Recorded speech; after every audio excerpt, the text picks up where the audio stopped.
So last వీడియోలో చూసారు కదా, ఐకే షాపింగ్ అయితే మేము ఫుల్గా చేసాము అండ్ దాని రిలేటెడ్ హాల్ కూడా నేను పోస్ట్ చేశాను, కావాలంటే మీరు చెక్అవుట్ చేయండి. సో ఐకే అయిపోగానే ఇది మా second and last day in Hyderabad. So billing అంతా చేసుకొని అక్కడ నుంచి మేమైతే దగ్గరలో ఉన్న ఏఎంబి మాల్కి వెళ్ళిపోయాం. సో ఏఎంబి మాల్ చాలా చాలా పెద్దది, సో చాలా బాగుంది. మూవీకి అయితే ఏం వెళ్ళలేదు, జస్ట్ మాల్ తిరుగుతున్నాం అంతే. కొంచెం ఫుడ్ తిని మా కజిన్ షాపింగ్ చేస్తారు అంటే మేమైతే వెళ్ళాము.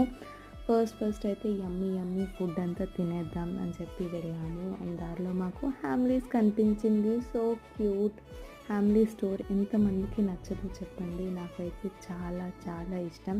సో హ్యామ్లీ స్టోర్ నేను కిడ్గా ఉన్నప్పుడు అయితే నేనున్న ఊర్లో హ్యామ్లీ స్టోర్ ఎక్కడా లేదు, బట్ చాలా చాలా క్యూట్గా ఉంటుంది కదా. సో జస్ట్ అలా లోపలికి వెళ్ళి మేము బొమ్మలన్నీ చూసాము.